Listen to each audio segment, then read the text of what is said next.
Today, we're sinking our teeth into the dark, romantic, and often tragic tale of one of literature's most iconic vampires, Edward Cullen. So, let's peel back the layers and uncover the true life story of Edward Anthony Mason Cullen. Our story begins not in the rainy town of Forks, but in the bustling city of Chicago in 1901.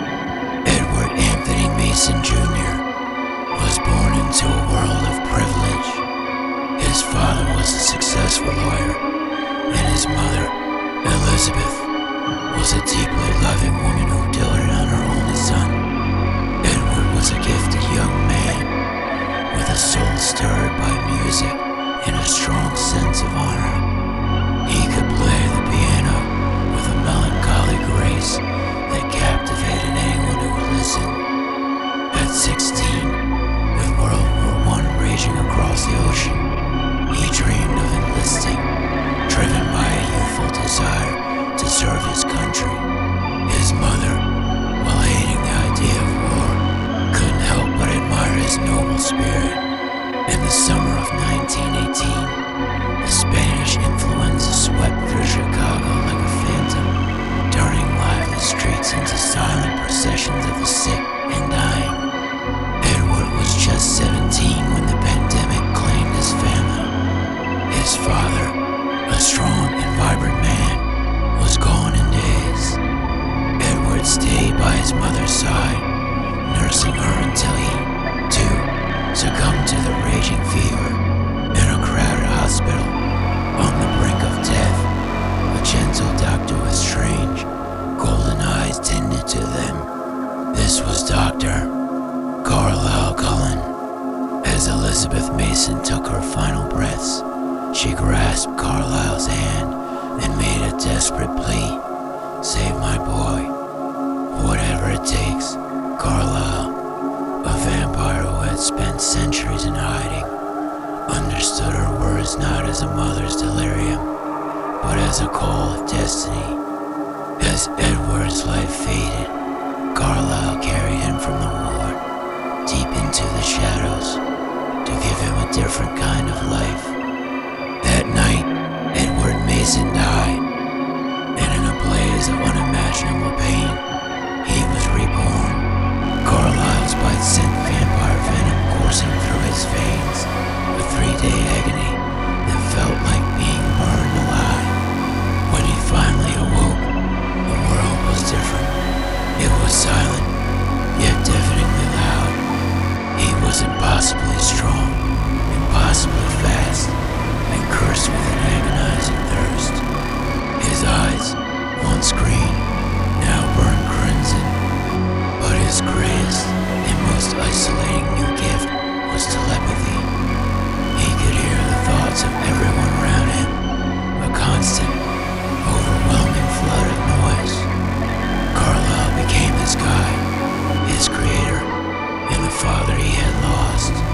He taught Edward a new way to exist, a vegetarian lifestyle, feeding on animal blood to preserve human life. It was a philosophy built on compassion, a fragile shield against the monster lurking within. For a time, Edward followed Carlisle's guidance, but the hunger and the endless course of human thoughts wore him down. In the roaring 20s, he broke away, convinced he could be a different kind of predator. He became a vigilante, a dark angel hunting only the truly evil. Using his mind-reading abilities, he preyed on murderers and criminals, justifying his thirst with their wicked thoughts. But with every life he took, a piece of his own soul withered. He realized that judging who deserved to die made him a monster all the same. Filled with self-loathing, he returned to Carlisle in the 1930s, broken and seeking forgiveness. Carlisle welcomed him back without judgment. By then, Carlisle had saved and turned another soul, Esme, who became a loving, maternal figure for Edward. For the first time since his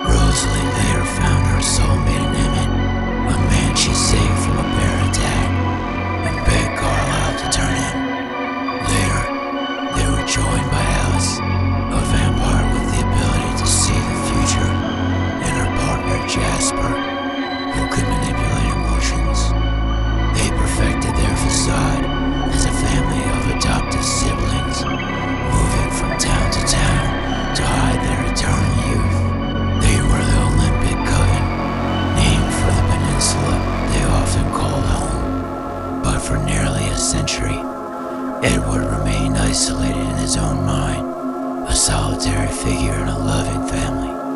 He was an immortal teenager, frozen in time, convinced he was damned and undeserving of love. Then, in 2005, everything changed. The Cullens had settled in Forks, Washington, a small town perpetually shrouded in clouds and rain perfect for their kind.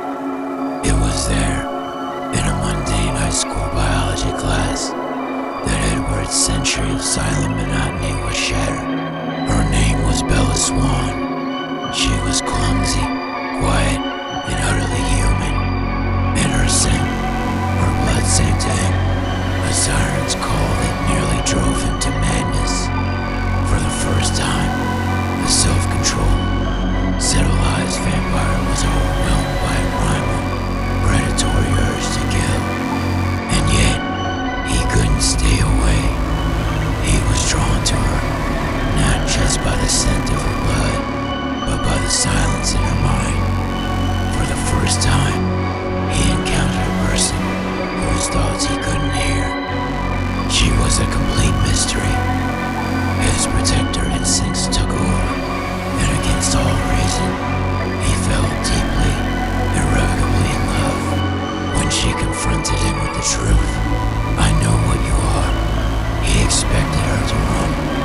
Instead, she sealed their fate with a whisper, "I don't care." And for the first time since 1918, Edward Cullen felt truly alive. Their love was a beautiful, dangerous dance. Edward was both her guardian angel and her greatest threat. He wrestled constantly with the monster inside him, the part that craved her blood.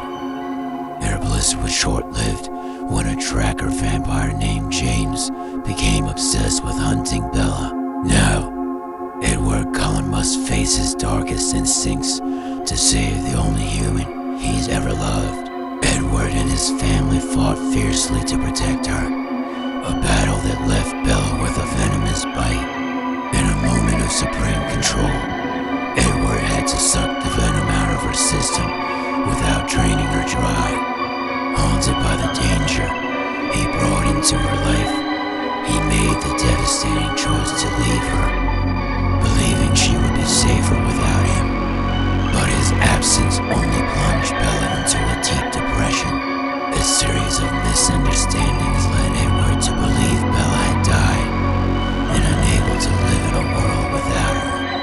He traveled to Italy to provoke the Volturi, the ancient rulers of the vampire world, into executing him. It was Bella who raced across the globe to save him, proving that their lives were inextricably linked. They returned to Forks, their bond stronger than ever.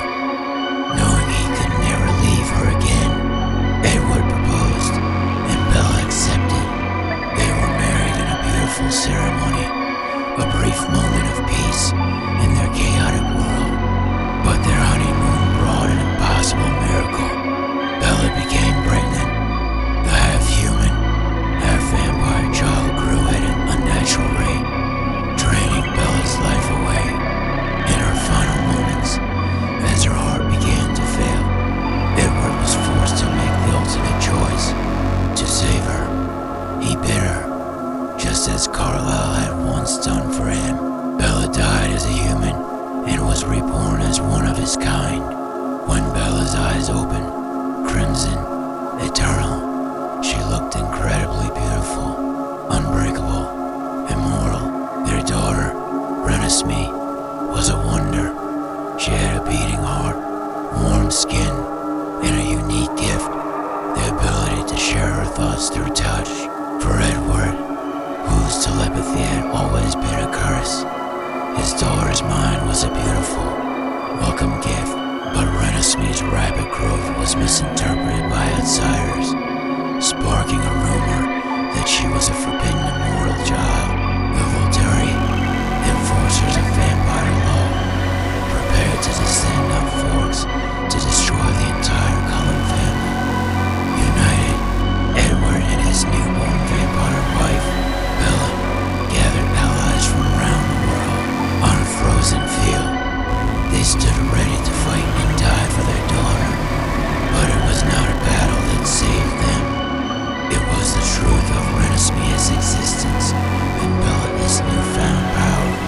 provides a mental shield that protected them from Volturia's psychic attacks. The ancient coven retreated, and for the first time in his long, tortured existence, Edward felt a profound and lasting peace. In the endless twilight that followed, Edward finally found everything he never believed he deserved. A soulmate, a daughter, and a purpose. The monster was finally at peace. His heart, though forever still, was finally full. Thank you so much for joining us on this journey through Edward Cullen's life. If you enjoyed this deep dive, don't forget to hit that like button, subscribe, and ring the bell so you don't miss our next video.